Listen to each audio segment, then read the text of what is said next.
Long coats mean I'm awesome, right?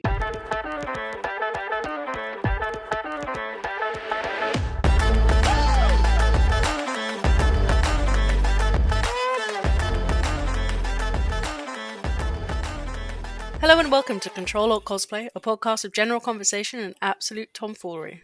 We're your hosts, Siobhan and Lydia, and today we have a very special guest. We have Acoustica Photography, aka Amy. Hello. Hello. Thank you for having me. How you doing? Doing well. It's very warm all of a sudden again. Yeah, what is going on? I don't know. I was like all prepared for autumn, third day in, ready for like hot chocolates and blankets, and then it's like wham, here's 22 degrees. I'm like, okay, love it. You'll be very glad to know that I didn't get sunburned on the weekend. Oh, good. It being ridiculously hot and me being in the sun the whole time. That's quite an achievement. I'm quite proud.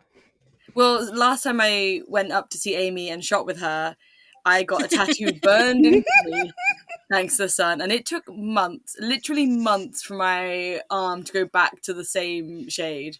That tattoo was on me for a really long time. And it's only because of that Ren Fair type thing that you went to? Yeah, that burned over it. Yeah, I did. And reset. I still have such a defined colour difference from that sunburn.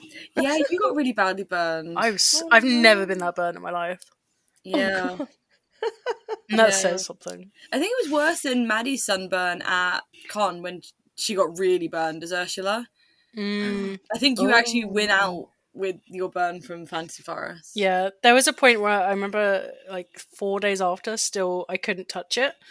And I did happen to run my fingers across it just by accident, and it all bubbled up. No. Yeah, not to be too graphic for people listening, but Jesus. Yeah. Starting with body horror. I end up, trust me, this is body horror. Yeah, I ended up basically living like a fresh tattoo, just covered in cling film. Oh, no. Yeah, just so I could wear clothes.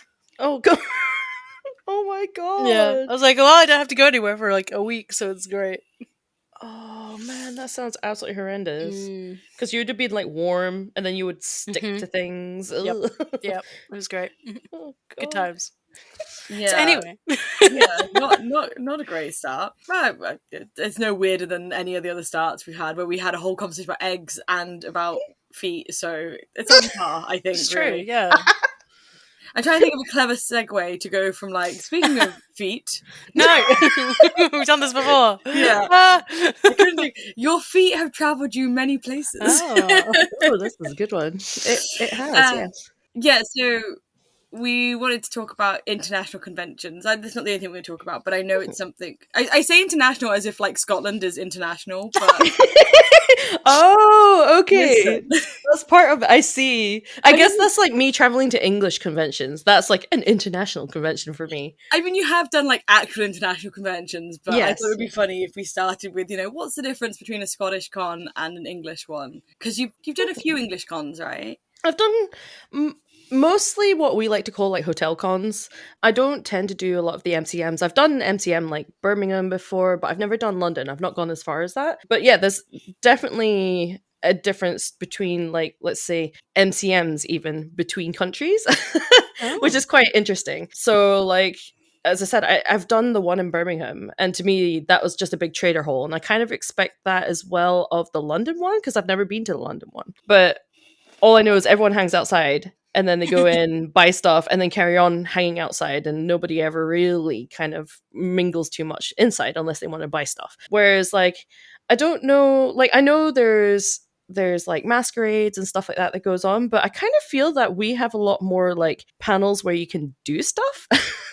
So like a lot of our conventions will be like, oh, here, book into this and you get like an hour session D&D, beginners D&D, or like come in and book yourself into like an armor making class and we'll teach you how to do this little square and all the different techniques and painting and priming and stuff like that. And we've also got stuff, same with like, we'll occasionally have like a photographer come in and do like little panels as well, and like how to use your phone instead of like if you don't have a fancy camera, and then they like teach you how to do things like that. So I kind of feel that we've got a lot more like workshop-y type things, whereas of course there's panels at the other ones, but I kind of feel it's not really like hands-on. I guess because Expo was the only con that kind of did do that kind of convention. Rest in peace, Cos Expo. But Yes. that's really interesting to hear because, definitely MCM London feels like, I've always said it feels like a social con where you go to hang out with your friends. Yeah. I don't know how you feel about it, Sib, because obviously you go as a photographer. I'm aware they have panels and they have some kind of workshops, but they're more panel orientated. It's like, I brought a wig and I'm going to show you how to style it. But you can just watch the information being done, as opposed to, everyone gets a wig and they get to practice. Yeah.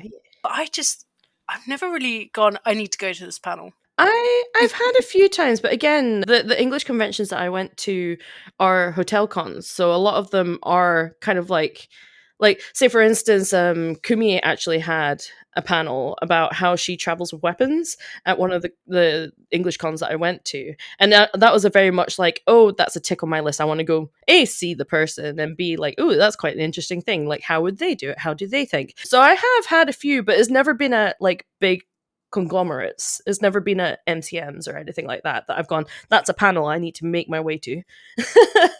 Are a lot of cons in Scotland independent? Is that why there's that difference, do you think? Yes, a lot of them are run by like local people of that area. We do have a really big one that's kind of like on par with MCM, which is called Acme, and they started off as a little convention and they took over MCM because MCM pulled out. So the venue turned around to them and was like, look, can you do an NCM style thing and we'll give this time to you. But they're absolutely like lovely people. I love working with them and their place, but they're like the biggest company, in brackets company. It's only 3 people that run it, but yeah, like for instance, we've got Decon's run by the actual students of the uni, so every year it's new students, so it's always run very differently each year. We also have quite a few sort of independent, how do you call them, like shopping mall ones. So like, yeah, so we've got like, you guys have shopping malls as well. I don't know if it has like a different term, shopping center, and we'll have like little conventions in there, sort of in the communal areas, where it's kind of like you have a bunch of like independent artists and stuff like that. I've never heard of that, like, No, ever. Yeah, so we've got quite a few of those up here. That's wild. How'd you ticket that? It's it's not ticketed in a sense. Oh, okay. So you just, more like an event than a traditional con. yeah, it's kind of like a pop-up event, I guess you could say. But it kind of like happens every year. Like a Christmas market or something like that, you know? It's kind of like that. A lot of the times it's for charity, so it would be, how do you say it? Chaz, I think is the short form of it, which is like a children charity. And they tend to do them and get a lot of sponsor from that. So yeah, we do have kind of, it's mostly small independent conventions run by maybe older people that attended conventions early on, and then now we're all in our like 30s and running our own like local conventions with our pals sort of thing. So yeah, very very different, I guess you don't have something like that down in England. No. It's mostly big companies, is it? Ah, okay. Yeah, and any kind of like community thing, like the shopping mall, would be organised by like a group of friends, Like there a was meetup cosplay picnic sort of thing. that was like Yeah. just wedding people, or like the Hyde Park ones and stuff like that. No, absolutely. Yeah. I've done it a few times myself, so I used to be a big part of this. We used to be called Cosplay Scotland a long time ago, but a lot of us grew too old and didn't want to like keep doing what we were doing. But essentially we used to organize stuff like sports days in like quotation marks, where people could bring, like, we used to encourage people to bring, say, like old Game Boy games that they didn't want, or old collectibles and whatnot. We used to make like a big prize pot and then have like little small competitions, just like little fun things. Like, I don't know, we used to do like egg and spoon and all that sort of like cheesy kid things, and then like dish out the prize. So everyone that came with something left with something, but it was kind of like a trade. Cool. So yeah, we used to do like cosplay meets and cosplay like picnics and stuff like that. A lot of organizing to see like botanical gardens, and I've done a few like photo cosplay meetups where it's trying to introduce cosplayers to photographers. To be honest, I think a lot of people just go to England to do all that sort of stuff, and we kind of have to scramble and create our own ones up here. Yeah. And it's always been the case like that up here, so I don't really know. I think that's why we have the birth of all these like tons of little conventions that are independently run by like little councils and stuff like that up here. Do you think the community is smaller in Scotland? Like it's closer than in the UK? In the sense of, yeah, I think it's that whole trick where it's like, what? There's this whole thing where people call it like the Kevin Bacon effect. Have you ever heard of that? Mm-hmm. Yeah. Yeah. I like, actually, oh, okay, that I makes sense. weirdly, sorry, I have a really low Kevin Bacon number. Just Is yours like flex, 2? to flex on. I think it's like 4. Okay, okay. That means mine's 5 then. Yeah. So yeah, by the virtue of knowing me, I've brought your Wow. Kevin Bacon number down. For those of you who don't know what the Kevin Bacon thing is, how many people you are away from knowing Kevin Bacon? So I would have to go through 5 people to talk to Kevin Bacon. I did even weirder. I have 2 routes to Kevin Bacon. That's the even weirder thing. Like, Wow. and that's a really low number as well. That's a big flex, to be honest. Yeah, that's right. I can meet Kevin Bacon 2 different ways. Not that I've ever met him. But yeah, so I kind of feel that's kind of the same in Scotland, where it's like, as long as you know 3 other people, you kind of know everyone else type of Wow. thing. Like, you can do something and not get away with it because it will get found out very, very quickly and everyone will know. So the community is kind of small. Obviously, Scotland, we have a smaller number of people, but it's also more niche to be in a cosplay community. So like I started off in my like cosplay career before I was a photographer up in Aberdeen, and I literally knew no one at all did cosplay or anything like that. I always had to travel down to the Midlands and to the Central Belt, to like Edinburgh and Glasgow and stuff like Sorry, that. the fact that you just called part of Scotland the Midlands, I'm like, that's not true. Well, it's like when you guys call the North, and I'm like, so you mean Scotland? And they're like, no, north of England. And I'm like, no, when you cross the border, we still have signs that says the North on it. That's just more north. Yeah. That's even more northern. That's Scottish. That's Scottish North. So, but yeah, we have the Midlands. I technically live in the Midlands, so That's so weird. I know. Just imagine a Scottish person and like someone from Birmingham both being like, yeah, I live in the Midlands. One of you is very wrong. Very true, very true. I've lost my train of thought here. Sorry, I distracted with the Midlands. You were talking about how your community in Aberdeen like didn't exist. Oh, yeah. So it didn't exist. So I used to have to always come down to like Edinburgh and Glasgow. And then I moved away and moved down towards Edinburgh. So I used to study in Edinburgh. And that's how I got to know a lot of cosplayers in the cosplay community. And then that's how I got to know a lot of like convention owners and runners and stuff like that. And as soon as I left, everyone in Aberdeen emerged. And I'm like, where have you been in my like 18 years of life? You've all hidden. So it's kind of weird. I always think like Scottish people are really like, they're like undercover until they just get like outed by accident. Outed as a cosplayer. Yeah, it's just so weird. It's like so taboo. Wow. Yeah, but I mean, it's got a lot better because obviously it's all mainstream now. So everyone's like, oh, what do you mean you don't cosplay? Or what do you mean you don't do Harley Quinn? Excuse me? Even the normies dress up as This Batman. guy doesn't know what cosplay is. I know, right? Yeah. It's strange because like I'll be like, oh, I'm a photographer, and they go, oh, what do you take? And you kind of stop for a moment and you think, do I say I take pictures of people in costumes, or do I say, oh, it's cosplayers? Like I do cosplay photography, and like in this day and age, it's so funny from where it started to now. That used to be like a common question in my head, but now I don't even think about it. I'm like, oh yeah, cosplayers, and they're like, oh, okay, that's cool. I'm like, God, it's changed so much in my time of like photographing. That's like in the last 10 years. I've done the opposite. Oh, really? You've reverted? Yeah, I used to say like, oh, I just photograph cosplayers and then have to explain it. So now I'm just like, oh, it's just, People in costume. costume portraiture. Ah, That's it's been a fancy. flip. Mm-hmm. Costume portraiture. Costume portrait. Yeah, it also sounds more professional. So we're Yeah, definitely. talking to family and family friends. It sounds better. I take pictures dressed as Naruto, Not that I've ever taken a picture dressed as Naruto, but there we go. Alright, I'll dig out Naruto and we'll do Yeah, it. let's do do it, it. For please. all prophecy. Need a Sasuke and everything. I mean, we would know who I would cosplay in. I've never seen it. I don't know who you'd be. Oh, there's a bitchy blonde with a ponytail. Oh, well, sold. Oh, okay. I'm not saying that she's my favourite, but she's my favourite. Is she blonde? Yes, Lydia. Yes, yeah, she's blonde, she's got a ponytail, and she's a bitch. She's great. Oh. You like your B-class characters, I see. Wow. How dare you? She was not main character energy. How? Inu Yamanaka deserves better than this. How dare you? She's great. Oh my god, yeah, true. I need Sib to Google her and just fine. perceive. Instant. Oh, typing. honestly, me trying to spell it is half the. Oh, I mean, you could just put Inu Naruto. She'll probably come up. No. Oh, I know her. Yeah. Blonde ponytail.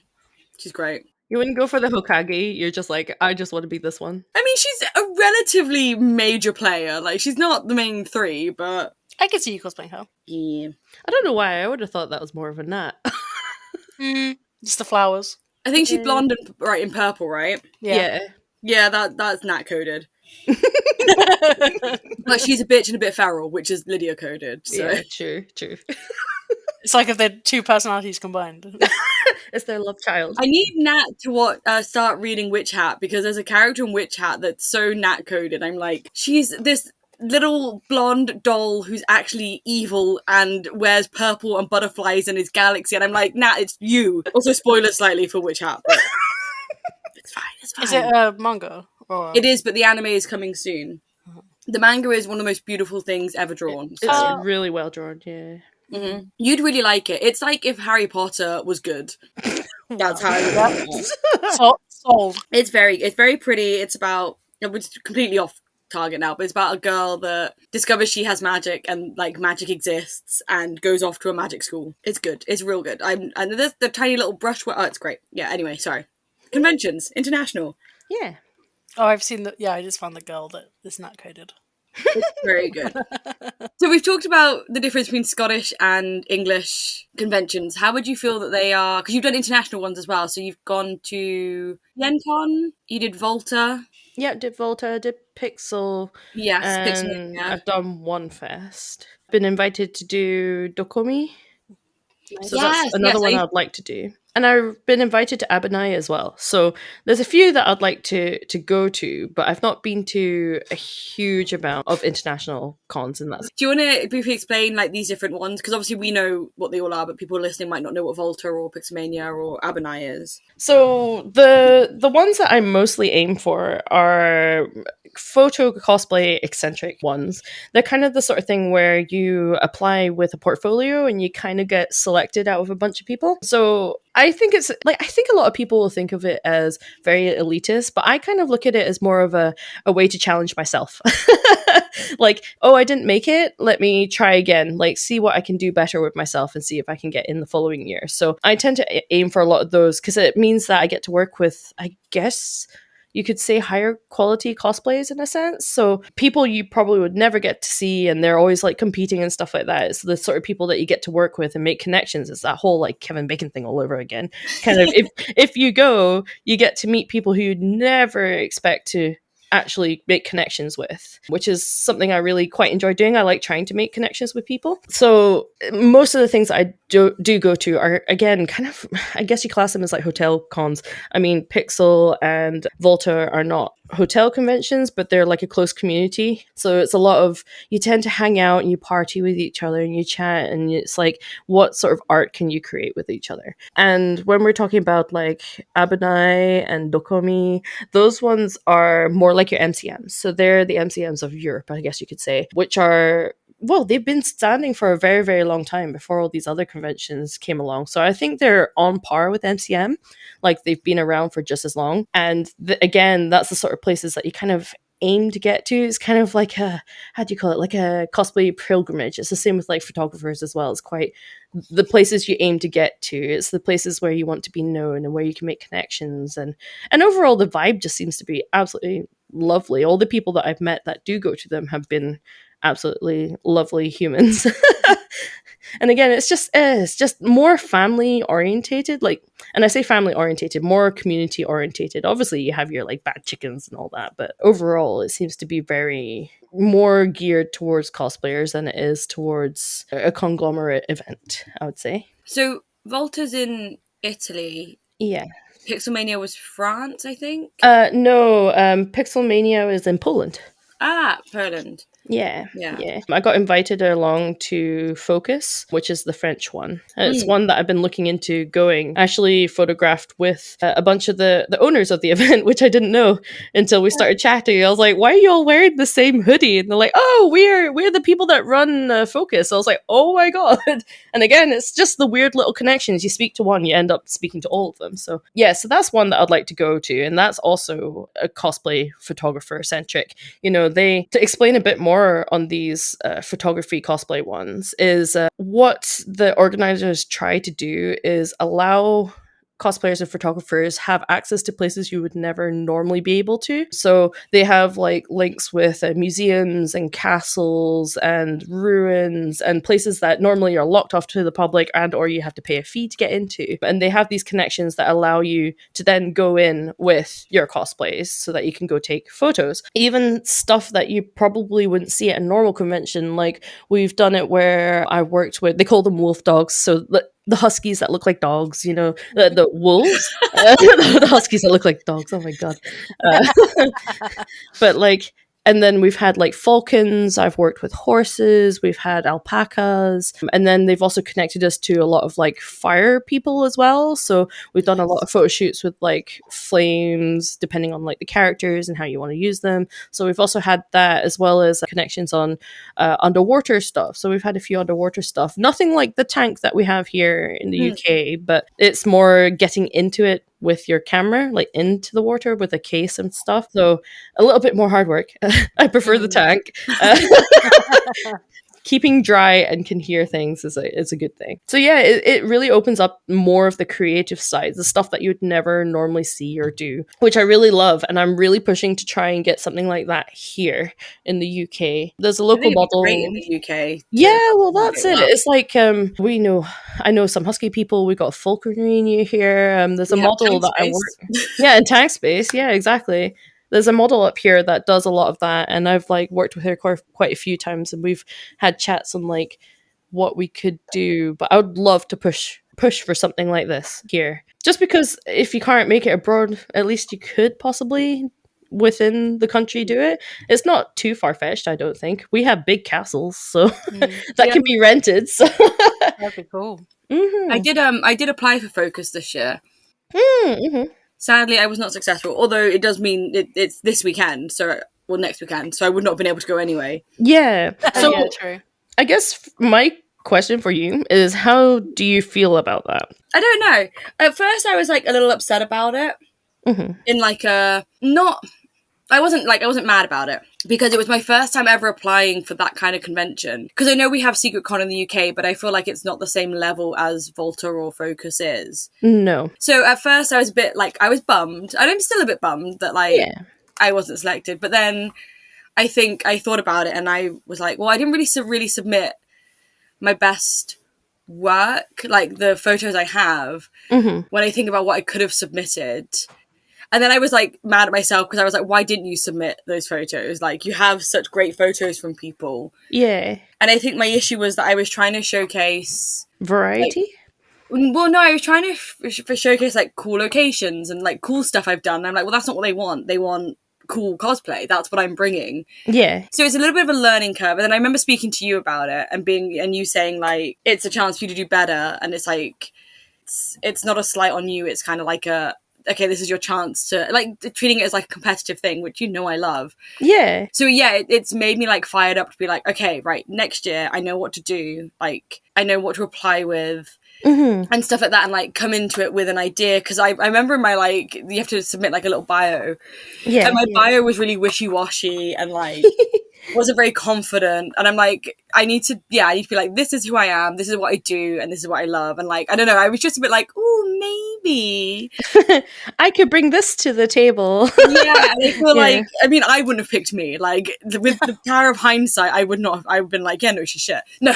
I would have been like, okay, this person isn't as good as the other people, whatever that weird con said recently. No, I think that's always the problem is, like, I try not to think of it as like an elitist type of thing. Like, to me, I kind of think of it as the same way as, say, MCM have their places for people that make cosplay. You know, like you get first, second, or third. There's hundreds of you. It depends like where you come on that spectrum. And hopefully, even if you don't place or whatever, you then have that like inspiration. Oh, I've seen that person. I love what they did. I want to do something similar to that, or at least learn what skill they've learned to make, I don't know, X, Y, and Z armor or sewing or some sort of technique. So I kind of think of it as that way rather than being like, oh, you're shit. I don't know if you're not allowed that. Oh no, you're terrible. Like you recorded two versions, Yeah, the you can pick. paperwork and the bleep. It's more of a case of like, well, maybe I need to work with better photographers, or maybe I need to work on my posing, or maybe there's all these extra stuff. I mean, back when I started cosplaying, we didn't have anything that was like what you guys have to do today, in the sense of like all these skits and props and stages and stuff like that. We just had to go on and look pretty and then leave. Yeah, some of the levels now where people are building whole sets and stuff. I'm like, that you're going past the realm of cosplay and you're in like theater at this point. Like, yeah, exactly. But I don't know, as I said, I really, really enjoyed that sort of format of like trying to apply, and if you don't, I mean, I've been rejected. It's not like I'm the best in the world. It's just sometimes it's kind of the luck of the draw. And also, I think a lot of these sort of conventions, when you get into them, it's kind of like, how trustworthy are you? So if you went, took photos and never gave any photos back to anyone, then you're like already marked with like a red mark, and they don't want you back. If they see you apply, they're like, nah. yeah. So part of it is kind of like trust. So once you get in, I kind of feel that that's you in now. Yeah, I mean, it hasn't put me off applying. I want to apply again next year. Yeah. And just be a bit smarter with it. But it's something that I want to do at least once, just to be like, yeah, I did a cool thing. Because I know there's obviously like it's basically going to take the place of your holiday or whatever. Oh yeah, 100%. So yeah, it would be nice to do it at least once and just to see how I vibe with it. How about you, Sib? I haven't heard of half of these conventions. Oh. I'm just like, wow, I'm so far behind in the convention scene internationally. I think it would be cool to see more like application formats over here as well and see how they're received. I think that would be really interesting. I know Secret Con got a lot of flack for being elitist when they first were like, you've got to apply. And I can understand that, but at the end of the day, it's not MCM, it's not a convention, and you can't begrudge somebody for having I don't make the cut for Volta, or like the standard for, not Volta for Focus. I don't make the cut for Focus, but I'm fine with that. I feel like you can't expect every single con to cater for you, and yeah, I don't know. I feel like I guess it's upsetting and frustrating if you're at the start of your cosplay journey, or you don't have the funds or the abilities to kind of go and apply to these things, but you can use it to push yourself. And I don't think there's anything wrong with being not elitist, but there's nothing wrong with having a standard level, as long as it's not based on, like skin color or weight or anything like that. Oh yeah, no, exactly. Then I see no problem with kind of being that. And I think also it's pushing the community as a whole. I always say that the UK is really behind in their cosplay scene by like at least 5 years. Like sometimes even going across to say Dokomi, you'll suddenly be like, oh my god, the level of cosplay here is so high in comparison to the UK. And I think just a little bit of friendly competition will help bring us up to that level as well. I've heard that from another TOG, and I've heard it from one TOG in the UK, and I've heard it from a TOG in the US about how different the level is. Oh, it's insane, yeah. For the US compared to the UK. Oh god, yeah. You look at San Diego Comic-Con, you see the shots coming up that, and you're like, well, how do these people make this? This is ridiculous. I think in the US in particular, because the shoots are mostly paid, your standard kind of, I'm a cosplayer, I'm here for a good time, aren't doing the big fancy shoots. Yeah. What you see coming out of cons are the big impressive stuff that people want to get photos of. Yeah. There's no AliExpress creases or anything like that. No unironed Genshin. Yeah. So true. We love little square packets. Hey, listen, 20 minutes before my shoot with you, Amy, I was there ironing Shao. Getting those at least you ironed it. You did like 20% more than most people. Yeah, true. Very true. I was like, I talk enough shit about Genshin cosplayers. I am not being. I'm not one of them. Yeah. I'm not like other Genshin cosplayers. Oh. I could see the hair tuck behind the ear though. I did as well. I was like, I'm not like other cosplayers. Honestly. So we've talked about kind of more European ones, and we've talked about UK and Scotland. Yeah. You've never been to a US one, right? I've never been to a US one. I do want to, though. I've also been invited to a few there, so it's on the list. I've not been just yet. How do you get invited? That's what I want to know. Apart from being ridiculously skilled at what you do. Oh no, it's when I say invited, I don't really mean like the convention inviting you, Mhm. but I've had cosplayers and other photographers invite me across, insist that I go across, and funnily enough, mostly I met a lot of them through Twitch streaming. So it's been through Twitch streaming that I've got to talk to a lot of locals, and then they're like, "Oh, please come across, we'll help you." And then again, it's that whole like trickle down of, okay, you've met this one person, and then like you then start talking to other locals, and then the convention person. Like it's not so much on the bigger ones, but definitely a lot of the smaller ones where I've had like, "Oh, will you come do a panel?" or "Oh, can you come teach this?" And I'm like, "Not really, no thanks." I'll come along, but don't make me stand in front of people.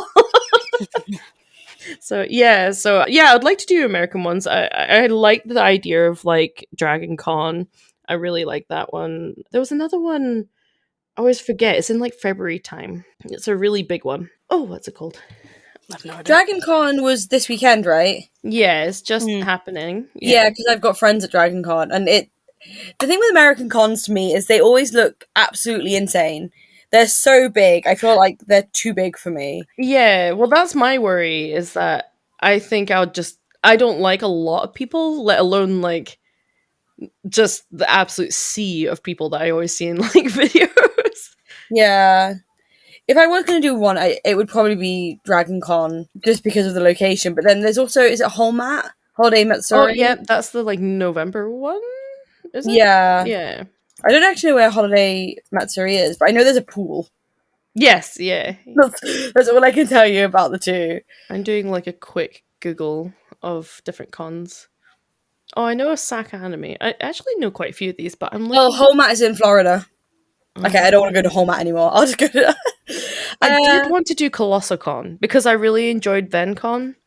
Yeah, that's one with the pool as well. And then there's Yeah. KatsuCon. Yes, that's the one. That's the one I was looking for. Yeah. Really They're want like to do the that. big ones that other than, like San Diego and New York and stuff. Mm-hmm. I'm trying to think what other ones there are. There's like Animat, and there's loads. There's Yeah. Is there Momo as well? yeah, That's Momo. That's Canadian, is it not? I'm not sure now. Oh, I don't know. I mean, it's all the same. Yeah. And then is it Otakon? Yep. Oh, and then there's, what's the one that Clara goes to in Chicago? C2E2. Oh, right, okay. I'd like to go to C2.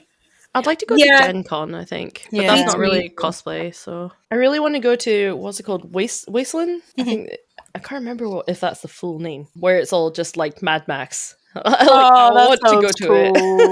That sounds real cool. So you've also been to a convention in Japan, which you didn't go to as a photographer. I put you in the notes. I was like, you went as a civilian. I That's did. why I I like went as when- skivvies. Well, yeah, when Sib goes to a con and is not as a photographer, I'm like, oh, you're going as Civvy? Oh. Yeah, Yosego and civvies. I call it normie. I went as a normie. Yeah, that also works. I feel like you're not a normie, though. I feel like that's an insult to normies. Oh, You're appropriating normie culture. I know.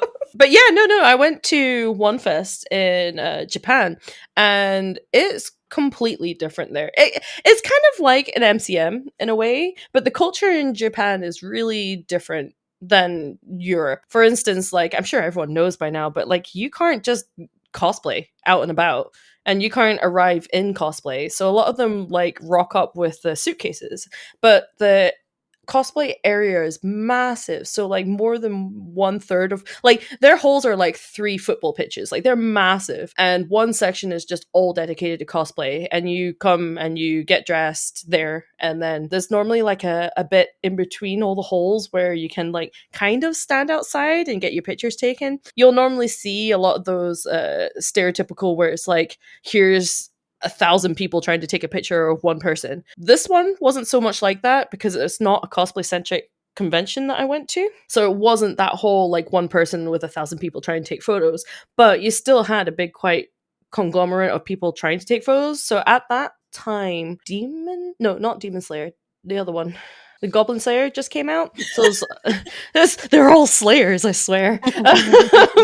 Just came out, and it was just like amazing to see all the cosplayers there. Because again, the quality is like insane. Like, although it's like not really like approved to walk around in cosplay, there's still like a huge hobby base for it, like loads of shops and stuff like that will cater towards it. Fabric shops, wig shops, makeup shops, everything that you could ever want as a cosplayer there.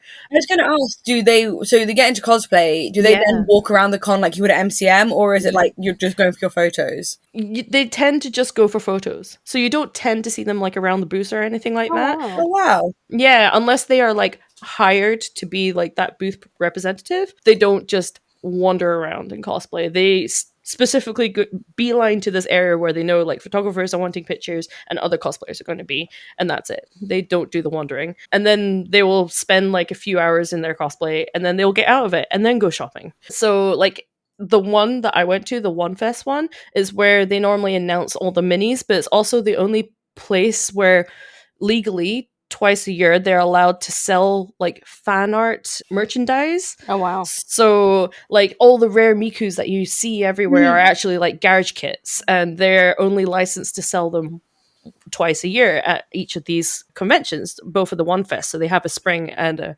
autumn one, and that's where they do all the announcements of all the Nendroids and all the statues and stuff like that. So it's a really interesting convention because it's kind of not cosplay centric, although there's a lot of it there. I took my camera, but I ended up not taking any pictures of cosplayers. It was just more of an experience for me because, again, a lot of the stuff are very like limited edition. So even like people who make cosplay stuff for sell is also limited edition. So they'll only make like 3 daggers from this anime, and most people will have this big list of like who they're going to see, what they're going to get, and what they're going to buy. So it's the same for cosplayers. They will be like, right, if I do shopping first, then I can get into cosplay, and then I can get back out of cosplay and wander the con. So it's quite an interesting concept to That's get all so together. different. Yeah. Yeah. I kind of think a lot of people could learn in the UK, and other places, about being cosplay, taking your photos, and then changing, and then do your shopping. I feel like a lot of people could benefit from that. Yeah, because I always hear like, oh, I missed this person's stole or something, and it's like, because I was wearing a helmet and I was tunnel visioned and I couldn't see anything. I'm like, oh, that must have been comfortable. Yeah. But yeah, I do think that would be a better way of doing it. But then a lot of the European conventions don't seem to cater to that sort of ideal. No. Like, there's no big changing room area. There's no like cloakroom area where you could stash your like suitcases and stuff like that. I swear one MCM there was a cloakroom. Oh, They are, but that's just what at the Excel or at the NEC. It's just their cloakroom. No, before there was like, I'm going years back. There was near the cosplay repair desk. They also used to cloakroom stuff. Oh no, you're right. They did. Yeah, I'm going back like they 7 used or to 8 be changing years. rooms. Mm-hmm. No, you're right. They and used then to. things they either stopped it or something. Probably maybe it grew too got stolen. big. Yeah, who knows? But yeah, we used to have. Yeah, I kind of feel that conventions here are less about the cosplayers and how much money can we make. Whereas, you know, if they did, like say MCM did have 1/3 of it just dedicated to cosplay, an area where you could take photos or like store suitcases or just a bit more eccentric, really, rather than like having people come in, shop, and then leave. Yeah. It's like you're not encouraging people to stay in your event, really. Well, that's the nice thing about the smaller conventions, and again, Rip in Peace Cos Expo, but like these smaller cons that are hotel cons, or I don't want to like shot on MCM, but yeah, they definitely feel like they're less commercial focused, if that's the right way to put it. And I've said before, like, I get MCM's a business, they're there to make money.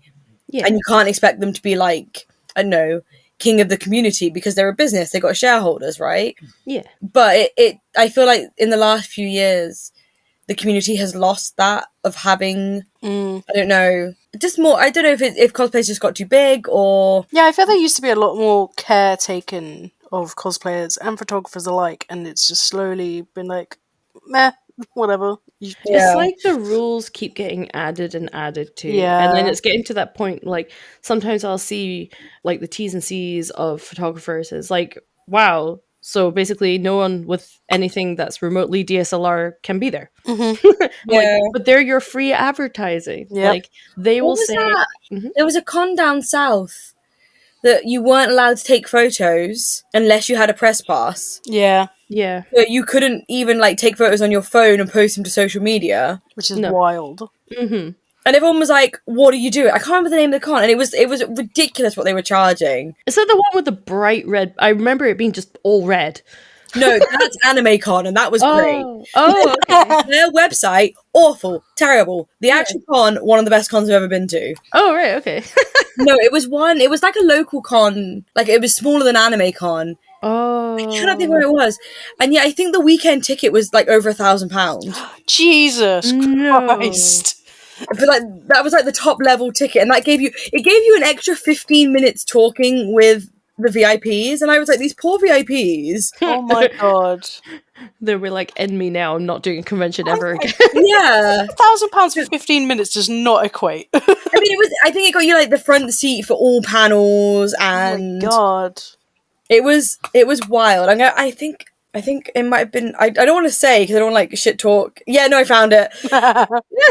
Just blank this. So keep talking, but just beat me out. But it was Comic-Con. Oh, okay, of all places. It was £1,499 for the orange packet. Jesus. Wow. I I hope- hope if anyone ever got it. Yeah, I was going to say, I'm like, I hope no one bought it just to prove a point, but also, did anyone do that? It got you 3 days entrance, reserved seats for the front row, an autograph for every guest, a photograph with every guest, priority lines for autographs and photos, priority registration, exclusive VIP lounge complete with beverages, dedicated VIP liaison, dedicated VIP registration, a VIP gift bag.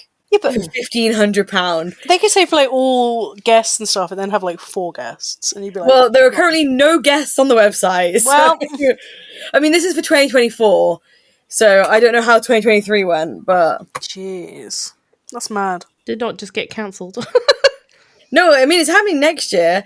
I want to find the rules for the what do you call it, the photography. It's just things like that's just barmy. They didn't have refund either. Like if the guest didn't turn up or whatever, Oh god, yeah. it was super shady. I remember people talking about it. Like I said, we'll blank out the name, but like a bit of googling, you'll find. That's crazy. Yeah, I just can't understand why you put such restrictions. Like, even hobbyist photographers have DSLRs. It's like, why would you stop something that's kind of go hand in hand, you know? Cosplayers look for photographers, photographers look for cosplayers, you know? Yeah. You want to work together, but now there's this big, like, banhammer, like, oh, I can understand things like you can't have standalone lights and stuff like that. Okay, fair enough. That's a lot of You can't set tripping an hazards. entire studio outside. Yeah. Yeah. Seen that happen a few times. Me too. Jesus Christ, people. It is forbidden to record any video at the convention. If you're caught videoing the event, you'll be asked to leave. So rip to the TikTok girlies, I guess. Like, God, yeah. They've not seen social media in the last 4 years. It's all video. there was definitely a thing about you couldn't post things to social media without a press pass. Jeez. And I'm guessing the press pass was either stupid hard to get or you had to pay for it? You had to pay for it. Of course you had to pay for it. Of course you had to pay for it. Wow. Anyway, I got distracted by blank redacted con. I mean, it's only £25 for the day, so I mean, Oh, such a discount. Wait, how do you go from what for the press pass? no, that was just for a day ticket. But how do they go from Wow. £25 for a day to £1,400 for a weekend? Listen, I don't know who runs this event, but apparently 146 people went, according to Facebook. Only £100. Wow. Wow. That's why they need the £1,000 tickets. Yeah, to cover the cost. I want to know who the guests were. I want to know who paid £1,500 and who I got. Like, am I getting 3 people from Doctor Who? Probably. Or am I Oh getting god, yeah, like... probably. Oh yeah, it's probably no one relevant. Oh, the first comment on Facebook. Is there anyone still looking to get tickets? I have tickets up for sale. Will sell for less than I paid. Trying to recuperate losses. Wow. Oh, it's never good when you read things like that. I'm now trying to find who was guesting. Oh, apparently David Tennant was there. Oh, there's people from Supernatural apparently, Oh, okay. So, yeah, I but not like the main guys. mean... yeah. Yeah, David Tennant was there. Oh, he was only there on one day.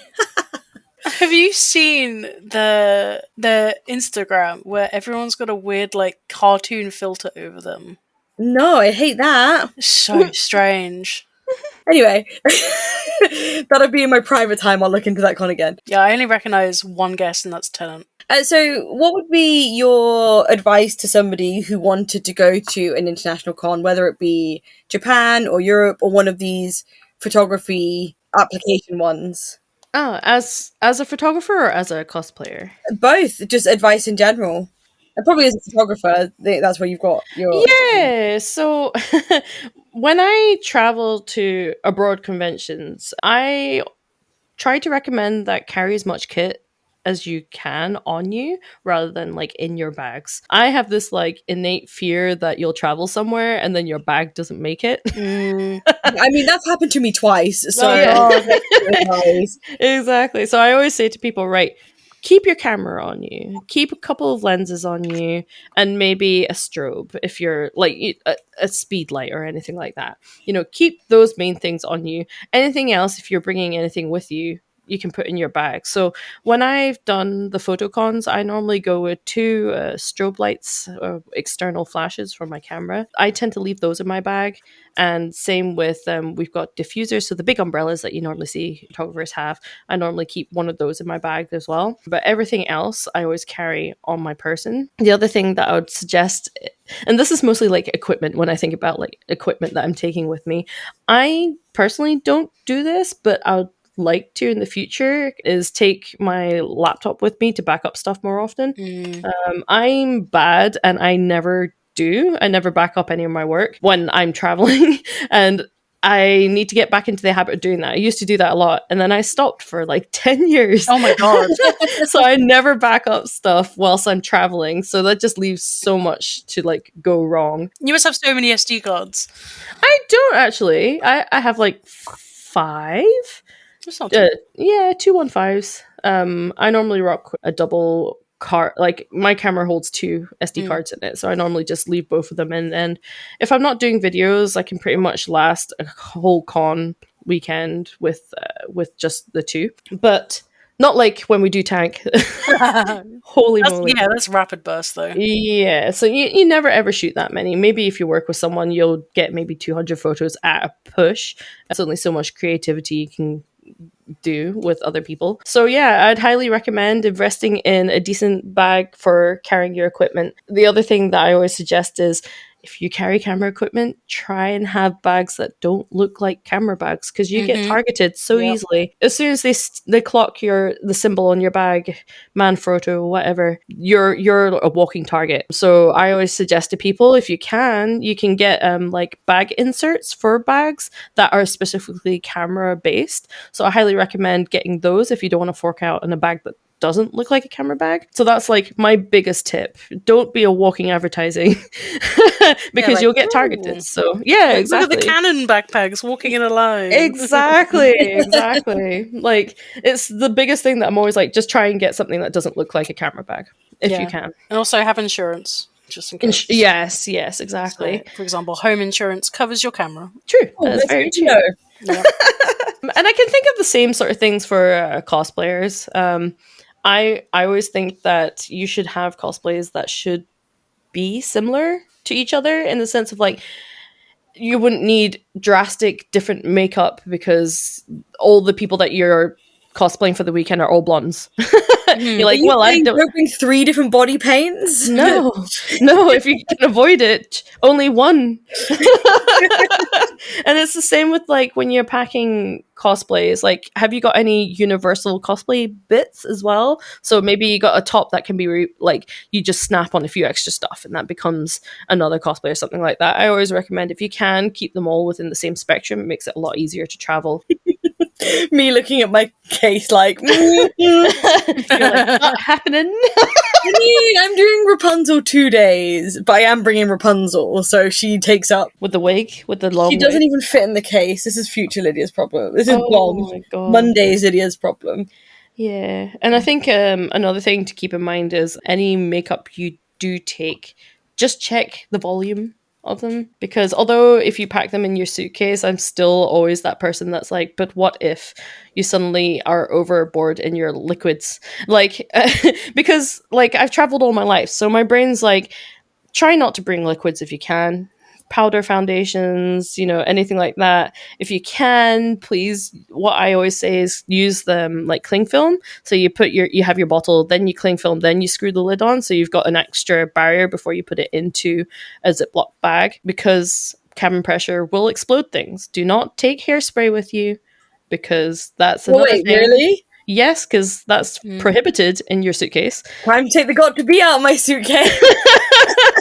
Any pressurized can is a no-go in suitcases. I did not know that. Yeah. This is why you buy roll-on deodorant for holidays. Mm-hmm. I mean, I've taken deodorant before and it's never been an issue, which is why I didn't think that got to be would be an issue, but I shall remove that. And it's stuff like batteries. Like for photographers, you can have batteries with you. You can actually have one battery in your hardware and 2 spare batteries. So keep that in mind. You can carry extra, but you can't carry over the amount extra on hand luggage. So you can top up by putting it in your main luggage. So that's another thing to keep in mind. So can I put hairspray in my hold luggage? I wouldn't recommend it. But then you're going to a country where you can get better stuff anyway. Can I get got to be in Japan? No, but Japan has cosplay centric stuff like makeup and hair and contacts and. Yeah, but I just need got to be to style a fringe when I'm out there. Have you got a small can? Yeah, I'm taking my little Diddy can. Okay. Normally I wouldn't recommend it, but go for it. We will see how it goes. You get detained. Report by the back authorities. after Japan. Yeah, the next thing will be like, Lydia, the podcast has ended because Lydia is currently in a Japanese jail. 400 cans have got to be. Smuggling them. Oh god. I guess the other thing, and it's not really like cosplay or photography centric in a way, but I like to suggest that people bring some form of like journal or notebook or something like that. I don't know if this is the same for everyone, but I love collecting little like train stubs or like tickets from things and whatnot, and it's just kind of nice to have something to just paste it in. And it's just, again, just a little thing that I'm like, you may never need it, but if you have it and it's small and you can keep it in your pocket, it's kind of like a nice little like namesake, keepsake type thing. Yeah. And that's my like little tip for people. Bring that along, paste stuff into it. Like, while we're just still talking about international stuff, what would be your dream location photo shoot? So if you could go anywhere with anyone and shoot anything, what would be like top of your list? There was one place, I think it was in Canada, but I don't know if it exists anymore. But it was on my like. What happened to it? I think COVID did a number on it. To be honest, so sad. it just shot. But it used to be called Neon Demon, and it's a photo studio, and in it was all like neon signs, and it's all like cyber tech, where all this like brick walls. Cool. Yeah, go Google it. I just did. Yeah, and that's like a also dream. a Keanu Reeves movie, which does make it harder to find. What was it called again? Neon Demon. That's really heckin' cool.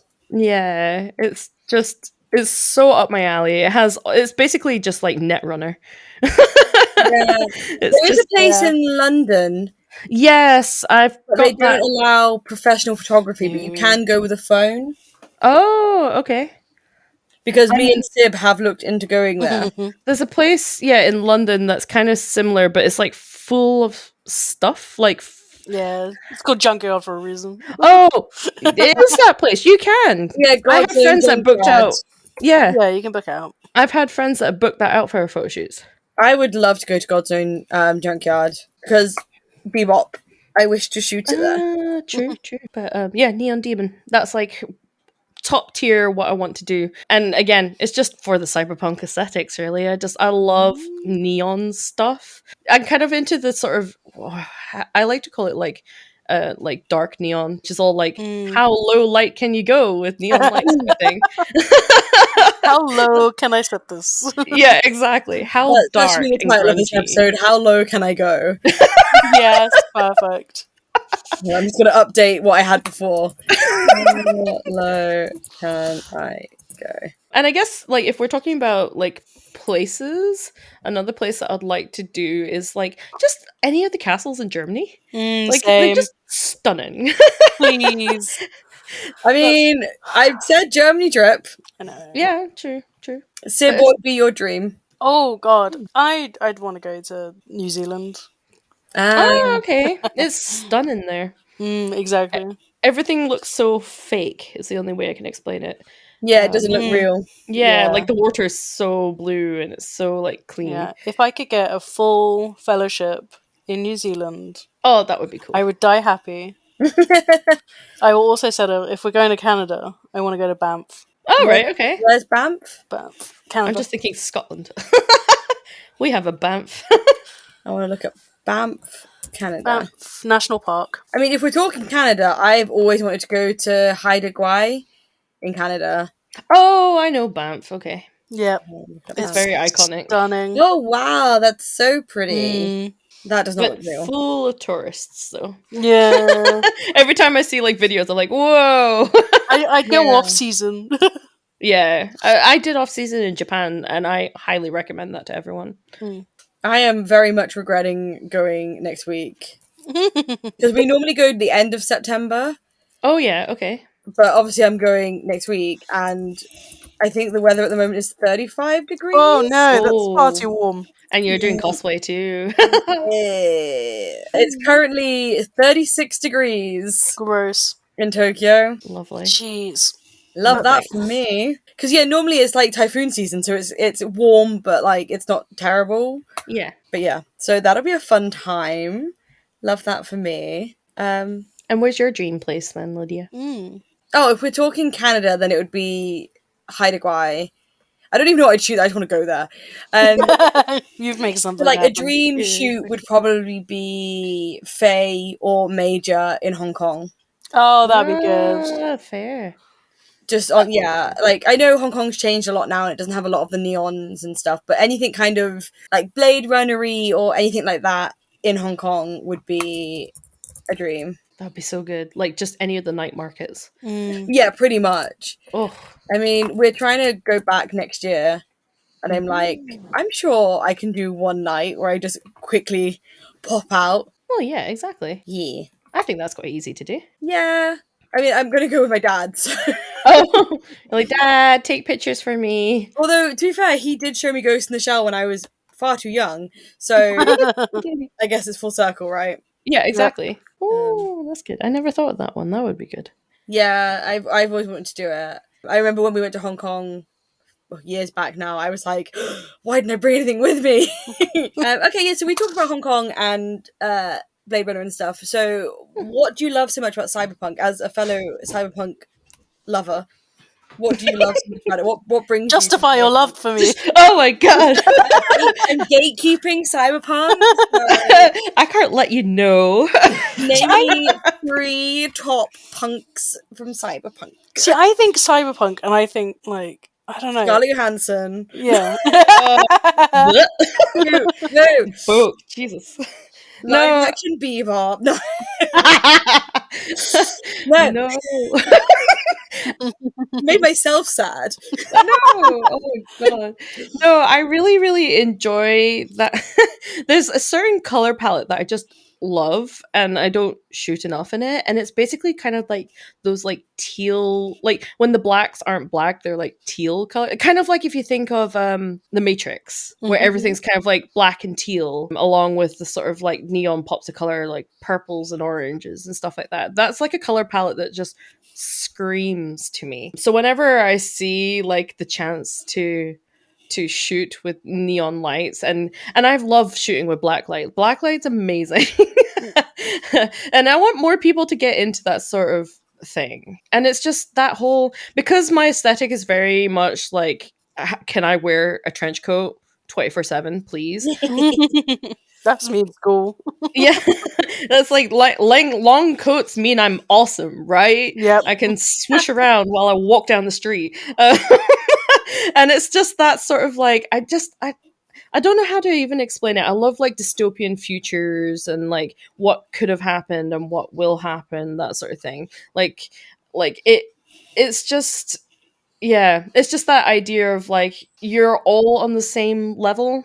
Like I feel that when you think of cyberpunk, you kind of think of like not so much like, oh, there's what we have today where you've got like rich people and poor people. It's kind of like, well, the world's gone to hell and you're now all in equal standing and now you're all fighting for it along with stupidly teal color palettes. You're fighting, but you're fighting aesthetically. Yeah, exactly. Like your aim is to look cool and survive.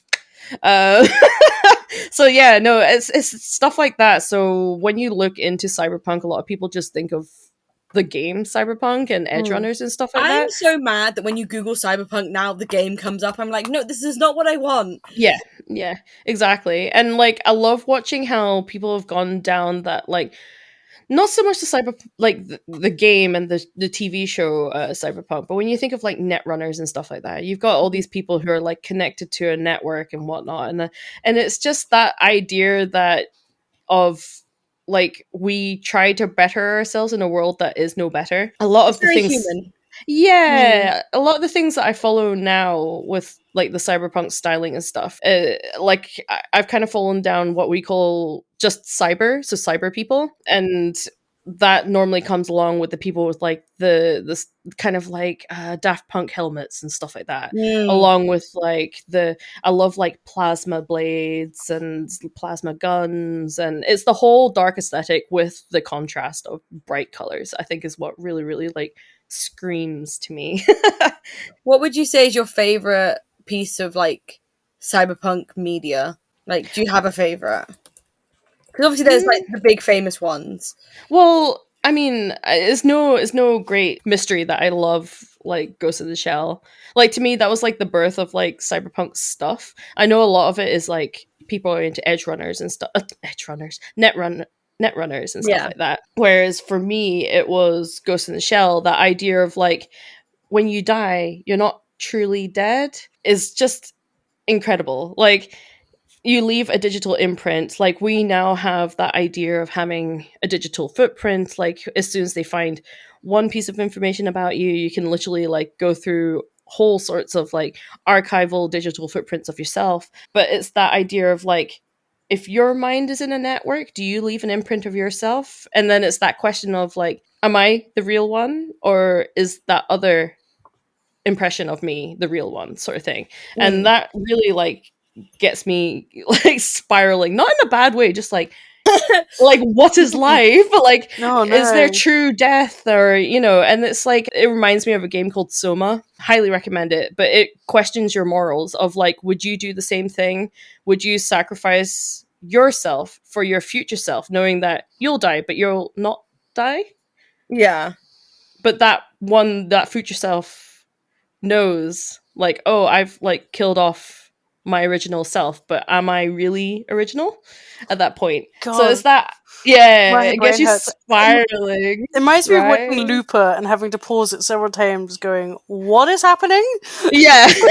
What But am I?" I love things that make you question humanity, I and I feel question like humanity anyway. Like, but in a different sense. yeah, But it's that sort of thing that like, yeah, I like thinking that you leave a digital imprint, so when you're not here, at least there's something of you left behind. Mm. But yeah, Ghost in the Shell, everything. I mean, I just have this big need for Tachikomas to become real. They're so cute. Right? They're so cute. I need that to become real, and I need my own one. What are they? They're tanks that you can ride around in. Oh, okay. They're so cute. I will share pictures of Tachikomas. I love them. Yes, I too. My first introduction to Ghost in the Shell was I've told the story loads of times, but it was the PlayStation demo disc 1. Oh, nice. Wow. Okay. Yep. And basically it had one level of Ghost in the Shell where at no point do you see any of the characters or Major. You are literally just in a red Tachikoma. I had no idea what I was doing. I was a kid, so I was just wandering about as a tank, a little spider tank, climbing up walls, and then just repeatedly getting blown up by the bad guys because I didn't know what was going on. And I remember my dad watching me do it and being like, "Oh, Ghost in the Shell, this is like an old anime, like it's an old Japanese movie. You should watch it." And I was like, "Cool, Dad, that sounds like fun." And they must have been like 9. Like, when did the demo 1 disc come out? Oh my god. So we found it on VHS. Yes. And it came out in 1997. Yeah, so I was a child. So I watched Ghost in the Shell in 1997. No, that can't be right, because when did Ghost in the Shell come out? I want to say like 94. 1995. Very Lost well Dice. done. 95. Yeah, so I watched it when I was way too young. And I don't remember much about it, because obviously it's quite dark and quite adult. But I was just like, cool, tanks and a robot lady. And I really enjoyed it. And then when I was older, I watched it again as like a teenager, like 16 or something. And I was like, it's pretty cool. This is pretty cool. Here's 3 other movies. Here's some more. And then I got the DVD of Standalone Complex. Yeah. And that fully just put me in like the whole of Ghost in the Shell. But yeah, it was my dad being not the best parent. And being like, they just don't know. It wasn't a thing. Was being like shot in the face. It's great. Yeah. Yeah. Robot lady ripping her arms off trying to open a tank, you know? Yeah, that's fine for like a 9-year-old. Yeah, fine. Yeah. I mean, we used to watch like old Jet Li movies and like Bruce Lee. Oh god, yeah. I definitely was like, yeah. Used to it, conditioned. Yeah. I'm surprised with all the sci-fi I grew up watching, I never got into like Ghost in the Shell or anything. Yeah, I feel like it would be... I don't know. It depends what sort of sci-fi you're watching. Because like if you're... I don't know. I kind of class like Star Wars in that as like sci-fi. But that's like fantasy sci-fi. Well, I'm talking, yeah, mine was all Babylon 5 and Stargate. Oh, that's fair. Stargate's good. Yeah, I love a bit of Stargate. Yeah. Again, teal.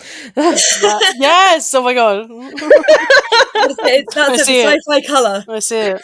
It is. Sci-fi color is like black and teal. Yeah. Magic is black and purple. Yeah. I'm trying to think what other like movie genres have colours. I remember a sixth form I did media, and we had to do presentations on directors, and I got completely the wrong end of the stick of what we were supposed to be talking about and interpreted the brief completely wrong. And I basically did a deep dive on Peter Jackson's movies and his color grading.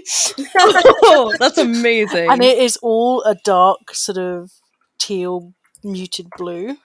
With some sort of orange, I guess? Yeah, with orange highlights. Because you look at like Two Towers and the Battle of Helm's Deep, and it's all that sort of dark, rainy, and then you get the beacon of light of the Uruk-hai running with the bomb. Or the torch for the bomb, and it's like all like that. And even like his old work, Heavenly Bodies, I think it's called, is the lesbian romance murder one. Watch it, it's great. Oh, I've heard of that one. Yeah, and it even has that kind of same colouring, and you can see his style developing through his films, and it is all that kind of, you know, deep blue hues. Yeah. And he's not like a futuristic storyteller, if you know what I mean. Yeah. But it still has that nice colouring. I love it when a director or a producer has like such a key specific style. Yeah, when you watch something, you're like, "Oh, that must be blah that made that." Yeah, I mean, I'm a huge Wes Anderson fan, to know, so no surprise. But even what's his name? Oh, I forgot his name. He does the Cornetto trilogy. Oh, yeah. I just think immediately of the comedy guy. Edgar Wright. Yeah, I was going to say Edgar Wright. Edgar Wright has such a style as well that you can tell an Edgar Wright's film. It's the editing speed. Yeah, he has a very specific way of editing. It's how quick the clips are. I love his editing. Yeah. I love it so much. He's probably one of my favourite directors, up there with Chris Nolan, who I think you can't not like Chris Nolan. Yeah. I know he's the normie choice, but there's a reason he's good. Yeah, Like, exactly. There's a reason he's done well. Oh, someone was saying that about Spielberg once, and I used to know someone who used to work in the special effects industry, and he was like, he is such an ass on set, really? but he has got to his like where he is in life because he's so good, so he expects the best. Yeah. So he is very demanding. Yeah, But I it guess comes he across hits that like level. yeah, and it's just like I kind of get it. It's like you kind of put up with it because it's Spielberg. Yeah. I was like, yeah, fair. Going back to sci-fi, I realized that Ghost in the Shell isn't my favorite piece of sci-fi media. Oh, Okay. betrayal. It's actually Portal. Yes, Portal's Portal 1 great. and 2. I guess it's still kind of, it's not cyberpunk It's still in the teal same and way, orange. but like, yeah. Wait, what did you say? It's still teal and orange. Oh my god, it is! It is. We've cracked the code. Those Yeah, it's it's teal and just orange. black and teal. Do you remember when Yeah. like Instagram like photography influencers, everything was edited teal and orange? Yeah. Yeah. It was a real thing. Yeah, it really was. I remember the Instagram trend where people did Wes Anderson. Yes. Oh, So yeah. many people did it wrong, and I used to Yeah. get irrationally angry about it, being like, if you're gonna do this, do it right. It's Like, there why are needs to you be using this font? symmetry? Like, yeah, I got real mad about them. Mm, People using like serif font, and I'm like, what are you doing? no. Absolutely not. Like, yeah. I love how you just like Portal. It's like Yeah, sorry. Great. My brain is flitting all over the place between Portal and Wes Anderson. Could you imagine a Wes Anderson like Portal crossover game? A Wes Anderson, I'd say a Wes Anderson sci-fi film, but he's just in Asteroid City, so he's Yes, like true. He ahead of us. has. Yeah, Wait, what color was Asteroid City? I'm gonna look it up. Wes Anderson. it's very orange from what I remember from the. I think it's very poster. coral, yeah. But then his color scheme. Oh my god, it's Is- just teal. The whole thing. Is just teal. If you Google Wes Anderson Asteroid City, it's literally all like teal coat, like graded. Oh god, it is. Well, Crack- that's crack it. We it. It's cracked teal it. and orange. Like, Sci-fi, yeah. have you seen? There's the still of the guy in the phone booth. oh yeah, yeah. You mean Tom Hanks? I don't know who's in it, and I don't have my glasses on. But yeah, it's literally teal, orange. There's like a teal stripe, and there's orange on the top that says telephone.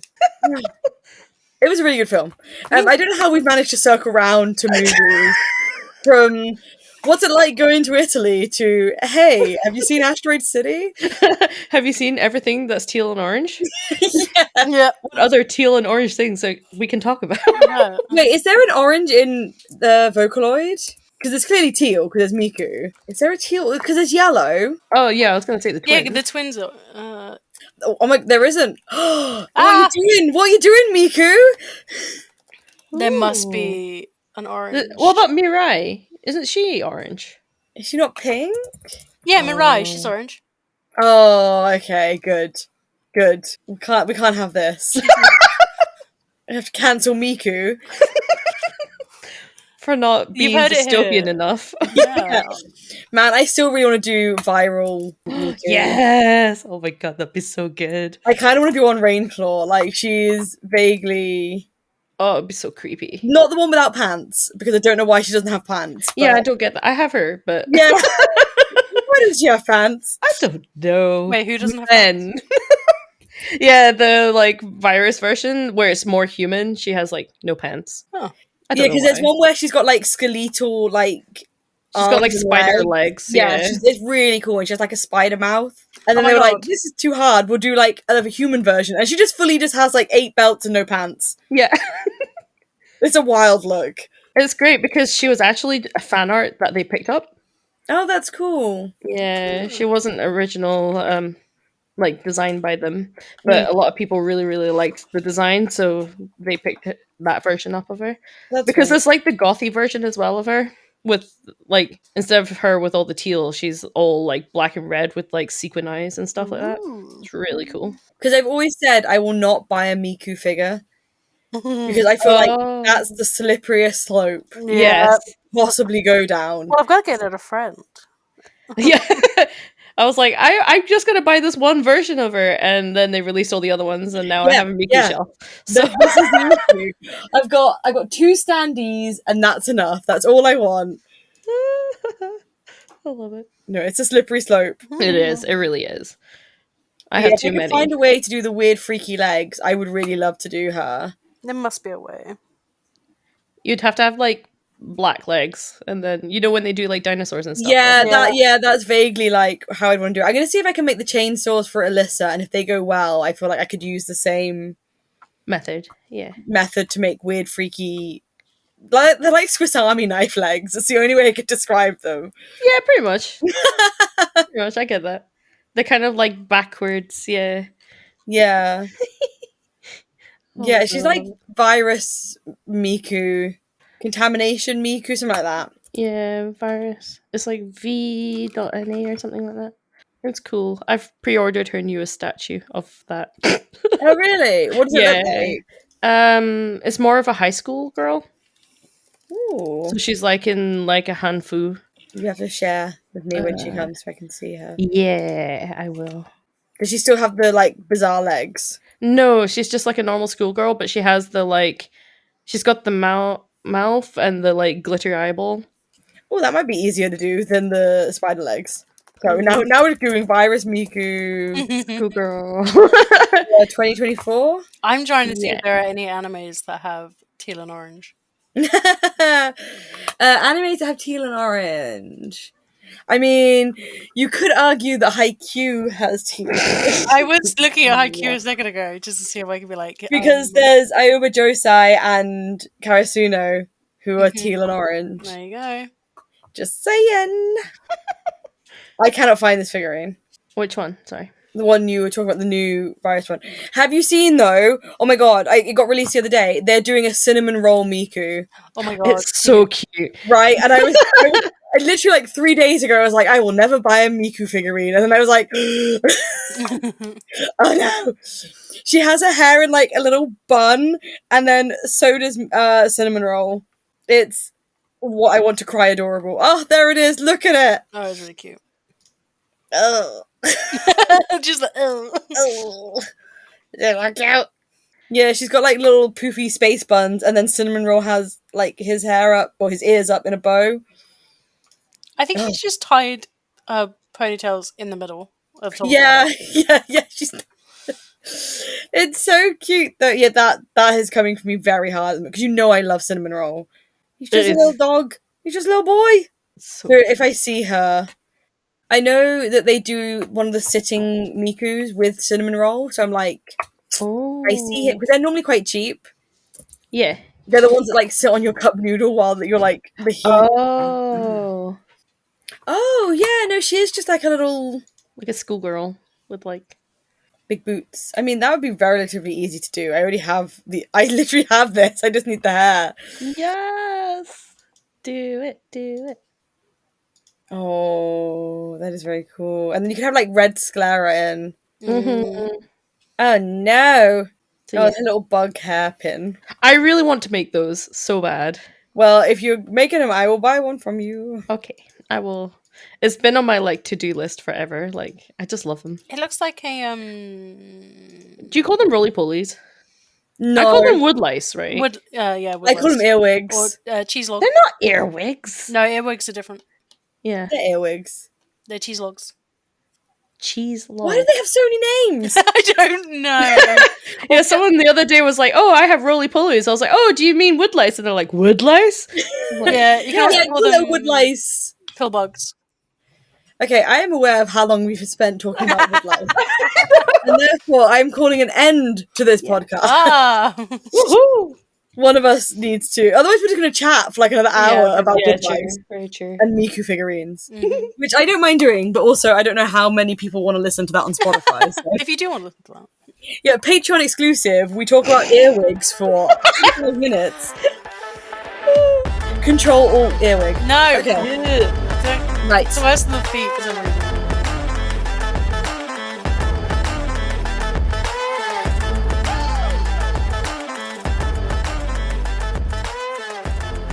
Thank you for listening. I have been Lydia, And I've been Siobhan. and our guest today has been Amy from Acoustica Photography. So, Amy, before we go, what's one thing you would Control Alt Delete if you could? Non-ironed cosplay. Yes, 100%. Excellent. Okay, you can find Amy at Acoustica Photog on Instagram and Twitter, but it's 2 A's on Twitter. Is that correct? Yes, that's correct. And 2 A's on Twitch. And 2 A's on Twitch. Yeah. You can find us on all social media platforms under Ctrl Alt Cos, or alternatively, you can go to ctrlaltcosplay.co.uk/social and see them all there. You can listen to the podcast at Ctrl Alt Cos on Spotify and YouTube, or ad-free plus a day early over on Patreon. Next time, our guest is Kat from Mad Cat Cosmos and Mad Cat Props, and that's coming out on the 7th of October. Enjoy this sneak peek, and we will see you soon. Bye. Goodbye. Bye. Bye.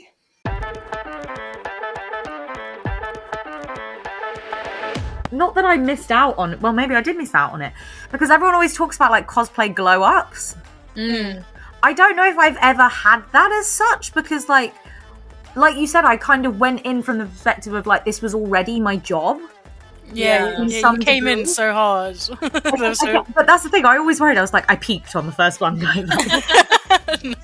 need to bring her back for like a big photo shoot thing if you Oh. didn't get it. You can glow up the photos. You know what? I'd love to.